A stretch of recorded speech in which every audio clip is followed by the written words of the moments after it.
Everyone, welcome back to my channel. तो कल हमने वन वन फंक्शन के बारे में जाना था। आज हम ऑनटू फंक्शन और बाइजेक्टिव फंक्शन के बारे में जानेंगे। तो चलो स्टार्ट करते हैं।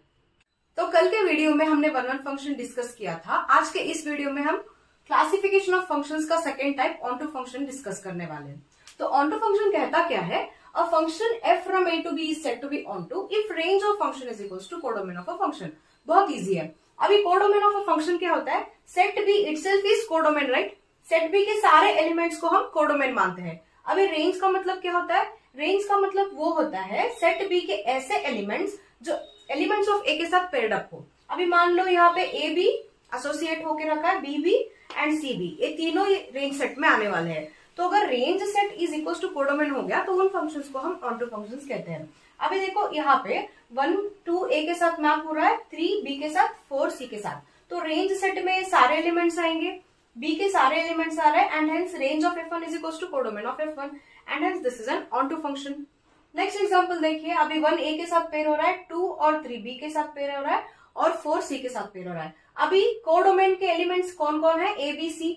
और रेंज के एलिमेंट्स क्या है? ए बी सी, क्योंकि तीनों के तीनों पेयर्ड अप होके आ रहे हैं and therefore f2 is also onto function.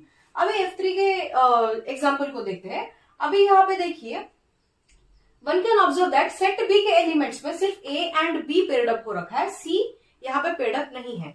मतलब रेंज सेट में अभी सिर्फ ए और बी उतना ही आएगा, सी एलिमेंट नहीं आने वाला है। तो ए और बी उतना ही आ रहा है हमारे रेंज सेट में और सी यहाँ पे लेफ्ट आउट है and hence here range is not equal to codomain, क्योंकि कोडोमेन क्या है? ए बी सी है और रेंज क्या है? सिर्फ ए और बी है and hence this is not an onto function.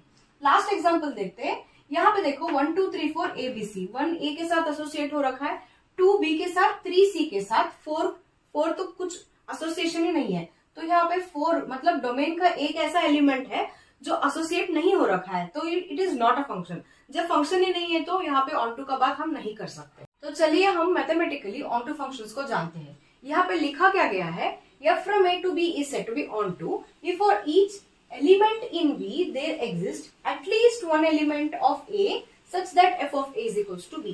बहुत आसान है। हम एक फंक्शन को onto कब कहेंगे? जब for each element of b there exists at least one element of a such that f of a is equals to b। इसका मतलब क्या है? b के हर एक एलिमेंट के लिए एटलीस्ट a में ऐसा एलिमेंट एग्जिस्ट करना चाहिए जब हम f of a1 डालेंगे तो b1 आउटपुट होके निकल आ जाए। एटलीस्ट एक तो ऐसा हो, ये हमारा कंडीशन है ऑनटू के लिए। एटलीस्ट का मतलब क्या होता है? एटलीस्ट एक तो होना चाहिए, एक से ज्यादा भी हो सकता है। अभी देखिए b1 हमको कब आएगा? Whenever we will put a1 as input, हमको b1 आ रहा है, राइट? मतलब एटलीस्ट एक एलिमेंट a में ऐसा एग्जिस्ट कर रहा है जहां पे f of a1 के लिए b1 आ रहा है। और एटलीस्ट का मतलब एक से ज्यादा हो सकता है, तो a2 भी तो हो सकता है, राइट?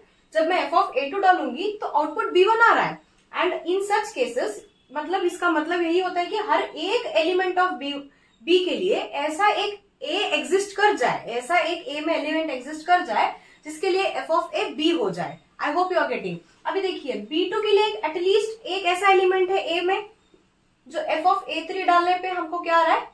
b2 आ जा रहा है and hence this is an onto function. और एक एग्जांपल के साथ जानते हैं।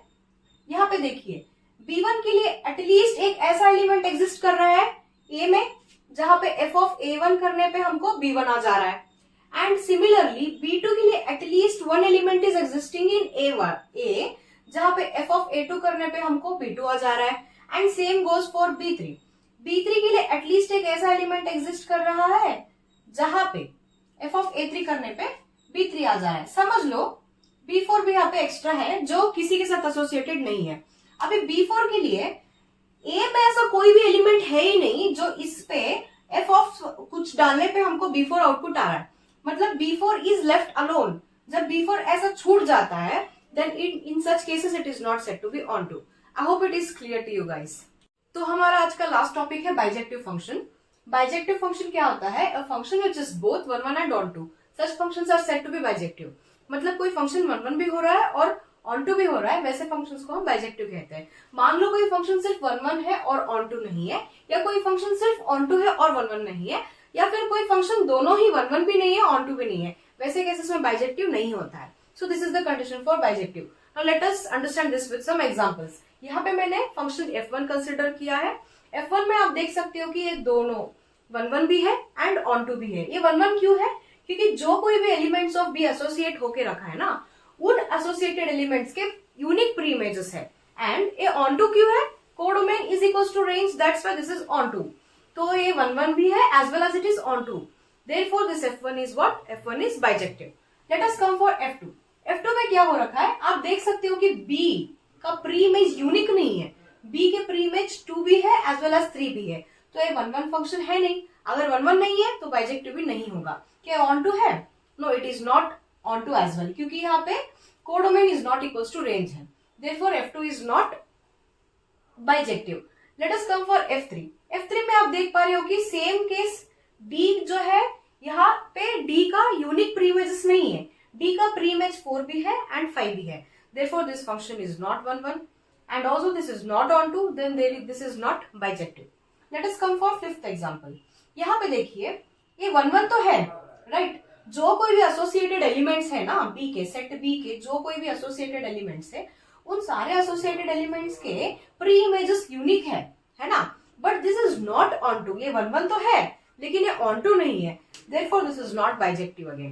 तो हमने 1 1 फंक्शन, ऑन टू फंक्शन और बाइजेक्टिव फंक्शन का सारा इंपॉर्टेंट टॉपिक खत्म किया है। आगे जाके हम बस थोड़े रिजल्ट्स देखेंगे और हम नया टॉपिक स्टार्ट करने वाले हैं।